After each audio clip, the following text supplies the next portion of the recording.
سلام بچه‌ها، امروز میخوام براتون یه قصه بگم. یه قصه قدیمی اما باحال، از اونایی که نسل به چخیده و هنوزم همه دوستش داره. اسمش هست روپانزل. ولی من نمیخوام مثل کتاب‌ها قصه رو خشک و رسمی تعریفش کنم. نه رفیق، میخوام طوری بگم که هم بخندی، هم دلت بره توی دل قصه. پس بیا بریم. یه روزگاری یه زن و شوهر ساده و مهربون توی یه خونه کوچیک زندگی میکردن. همه چی خوب بود تا اینکه زن حامل شد. خب طبیعتاً دلش چیزای جور و جور میخواست.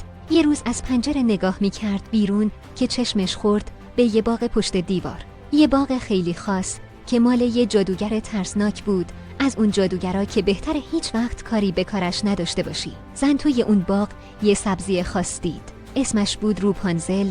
یه جور سبزی که حالا نمیدونم مزه‌اش چی بود، ولی اون زن دیوونه‌وار عاشقش شد.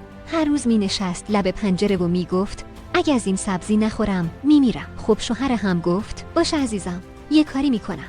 نصف شب از دیوار رفت بالا، یواشکی چند تا برگ از اون روپانزل کند و آورد داد به زنش. زن خورد و حالش جا اومد، ولی خب مثل چی خوشش اومده بود و فرداش دوباره خواست. شوهر دوباره رفت، ولی این بار جادوگر مچشو گرفت. جادوگر داد زد دوست، تو اومدی سبزی منو بدزدی.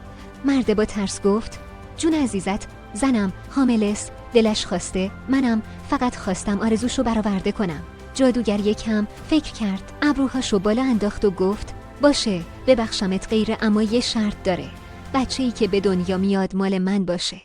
مرد بدبخت هم از ترس جونش قبول کرد. چند ماه بعد بچه به دنیا اومد. یه دختر کوچولو خوشگل و ناز با موهایی طلایی و بلند. جادوگر اومد با بچه رو برداشت، مثل این که داره خرید میکنه. اسم بچه رو گذاشت روپانزل به افتخار همون سبزی که مادرش عاشقش بود. بزرگتر که شد جادوگره یه برج بلند وسط جنگل براش درست کرد. نه در داشت، نه پله، فقط یه پنجره کوچیک بالا. جادوگر هر وقت میخواست بره بالا داد میزد روپانزل، روپانزل، موهاتو بنداز پایین. روپانزل هم موهای بلندشو از پنجره مینداخت پایین. جادوگر ازش میرفت بالا. آره دقیقاً مثل نردبون. یه روز یه شاهزاده جوون از اونجا رد میشد. صدای خوندن روپانزل رو شنید و خشکش زد. گفت وای این کیه؟ صداش مثل فرشته هاست. ولی خب راهی نبود که بره بالا. چند روز پشت سر هم می اومد و می نشست پشت درخت فقط برای شنیدن صدای دختره.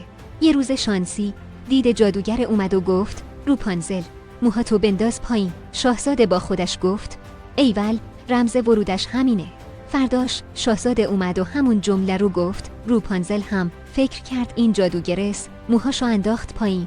شاهزاده رفت بالا و چشمش خورد به یه دختر با موهای طلایی و چشمای پر از. روپانزل اولش ترسید، ولی بعد که دید شاهزاده مهربونه و باهاش حرف زد و گفت عاشق صدات شدم، یواش یواش دلش نرم شد. اونا شروع کردن مخفیانه همو دیدن. شاهزاده براش داستان میگفت، موزیک میزد، با هم میخندیدن. خلاصه عشقشون گل داد تا اینکه یه روز روپانزل یه اشتباه کوچولو کرد. به جادوگر گفت چرا وقتی تو از موهام میری بالا اینقدر سنگینی؟ شاهزاده که میاد سبکتره. جادوگر عصبانی شد، فریاد زد، موهای روپانزل رو گرفت و با قیچی همه رو برید و قیچیشون کرد. بعد هم دختر بیچاره رو تبعید کرد به یه بیابون دورو، تنها و بیکس. وقتی شاهزاده اومد، جادوگر با موهای بریده روپانزل اونو فریب داد. شاهزاده که رسید بالا دید خبری از عشقش نیست. جادوگر با جادو شاهزاده رو از پنجره پرت کرد پایین. اونم افتاد روی بوته تیغی و کور شد. شاهزاده کور سرگردون توی بیابون‌ها میچرخید، دنبال روپانزل میگشت. ماها گذشت تا اینکه یه روز صداش رو شنید، همون صدای خوندن، همون آهنگ آشنا. دنبال صدا رفت و پیداش کرد. وقتی بهش رسید، روپانزل اشک ریخت. اشکاش ریخت روی چشمه شاهزاده و یه معجزه. چشمهای شاهزاده شفا پیدا کرد. دوباره دید. اونا همدیگه رو بغل کردن، کلی گریه و خنده. و بعدش با هم برگشتن به قصر شاهزاده. اونجا زندگی جدیدشون رو شروع کردن. نه دیگه برج بود، نه جادوگر، فقط عشق، آزادی و خوشبختی. و این بود داستان روپانزل. اگه خوشت اومد لایک یادت نره و دکمه سابسکرایب بزنی که قصه های دیگه هم برات بیارم. راستی اگه یه روزی صدای یه دختر از دل جنگل شنیدی که داره آهنگ میخونه، شاید اون هم یکی دیگه از قصه های قدیمی باشه که هنوز تموم نشده.